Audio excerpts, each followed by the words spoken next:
Welcome my YouTube channel. ये book है भारतीय विदेश नीति, इंटरनेशनल रिलेशन से रिलेटेड बुक है। राजेश मिश्रा जी की बुक है ये। इस बुक में आप देख सकते हैं कितने पार्ट्स हैं, 12 भाग हैं इसके, ठीक है। और इसके जो मेन चैप्टर्स हैं, तो आज हम इसका सेकंड जो इसका पार्ट है वो पढ़ेंगे। जो इम्पोर्टेंट होगा वही चीज़ पढ़ेंगे हम, यहाँ से शुरू करेंगे हम।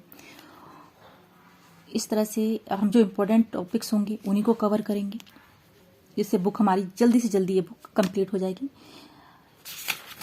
ज़्यादा टाइम नहीं लगेगा हमको, क्योंकि बुक्स को पढ़ने में टाइम लग जाता है।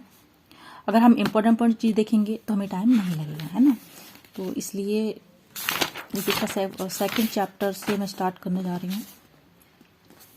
यहाँ पे ये दिखाया है कि देखिए मेन से का भी यहाँ से क्वेश्चन बन जाता है, विदेश नीति के निर्धारक तत्व कौन से हैं, हमारी फॉरेन पॉलिसी कैसी होनी चाहिए, उस कौन चीज़ों पर ये डिपेंड करता है कि हमारा विदेश नीति कैसी होनी चाहिए, फॉरेन पॉलिसी हमारी कैसी होनी चाहिए, ये किस चीज़ पर डिपेंड करता है। तो उसमें कई कारक दिए गए हैं। यहाँ से देखिए एक भौगोलिक कारक दिया है ना, जिसमें अपना हिंद महासागर इसी के अंडर में आता है। जनसंख्या, शासन प्रणाली, आर्थिक विकास, इतिहास एवं संस्कृति, क्षेत्रीय वातावरण, वैश्विक वातावरण, सैन्य शक्ति, नवीन वैश्विक व्यवस्था।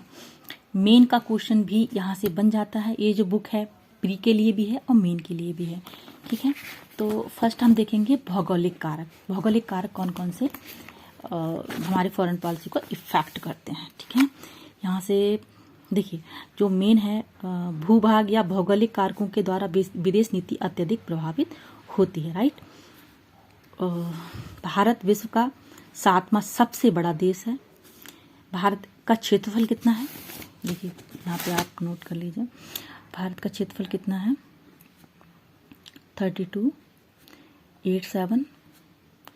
जैसे हम अपना मोबाइल नंबर याद करते हैं, आधार नंबर याद करते हैं, उस तरह से ही एक संख्या याद कर लीजिए, अच्छा रहेगा। और ये 7वां सबसे बड़ा देश है अपना, ठीक है। भारत का हिंद महासागर क्षेत्र में स्थित होना विदेश नीति को प्रभावित करता है।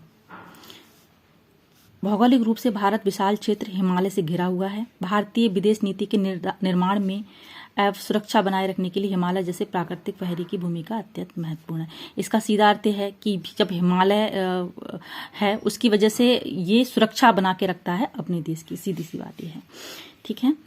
अक्साई यहाँ पे जो 1962 के युद्ध के बाद चीन ने क्या किया था, लद्दाख तिब्बत के मध्य स्थित महत्वपूर्ण जो दर्रा था उस पर अपना नियंत्रण कायम कर लिया और अक्साई चीन से होकर सिंकियांग तिब्बत राजमार्ग का निर्माण किया।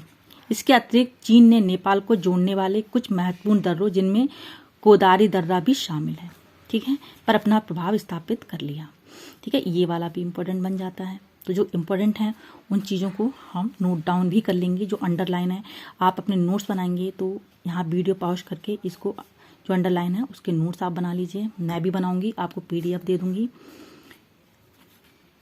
चीन अरुणाचल प्रदेश एक बड़े भूभाग पर अपना दावा कर रहा है। ये तो सभी को पता है कि अरुणाचल प्रदेश के एक बड़े भूभाग पर चीन अपना दावा करता है, जिससे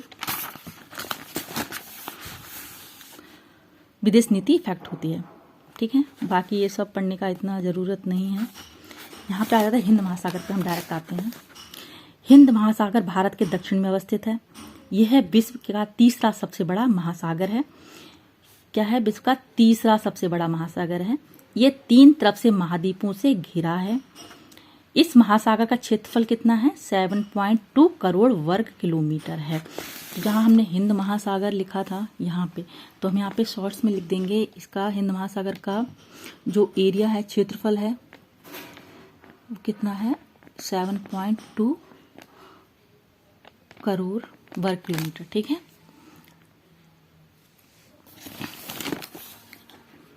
हिंद महासागर में भारत की केंद्रीय एवं प्रभुत्वपूर्ण स्थिति इसे वैश्विक महत्व की भूमिका निभाने में सहायता प्रदान करती है। हिंद महासागर विशेषकर स्वेज नहर से मलक्का जल संधि के बीच अपने प्रभाव को बनाए रखने के लिए भारत द्वारा वर्ष 1999 में सुदूर पूर्वी नौसेना कमांड की स्थापना अंडमान निकोबार द्वीप समूह में की गई। अंडमान निकोबार द्वीप समूह में हमने एक नौसैनिक कमांड की स्थापना की थी। क्यों की थी? हिंद महासागर में विशेषकर स्वेज नहर है, वहां से मलक्का जल संधि के बीच जो डिस्टेंस है उसमें अपने प्रभाव को बनाए रखने के लिए हमने क्या किया, 1999 में एक नौसैनिक कमांड की स्थापना की। कहाँ? अंडमान निकोबार द्वीप समूह में। आपको याद हो जाएगी ये चीज, ठीक है। और यहाँ से देख सकते हैं आप, भारत और इंडोनेशिया के मध्य क्या हुआ था, 2001 में एक सैन्य समझौता हुआ। इसलिए हिंद महासागर सुरक्षा और आर्थिक दोनों कारणों से भारत के लिए अत्यंत महत्वपूर्ण है। वर्ष 1997 में Indian association rim association for regional cooperation की स्थापना हुई थी। ये जो संस्था है इसकी स्थापना कब हुई थी? 1997 में हुई थी। यहाँ से भी क्वेश्चन आते हैं। ये संस्था क्या है, इसके लिए मैं अलग से वीडियो बनाऊंगी। इसके अतिरिक्त बिम्स्टेक की स्थापना भी 1997 में हुई थी, ये भी बहुत इंपॉर्टेंट है। 2000 में गंगा मेंकांग परियोजना को आगे बढ़ाया गया, ठीक है, ये भी एक परियोजना है, इसके बारे में पता होना चाहिए।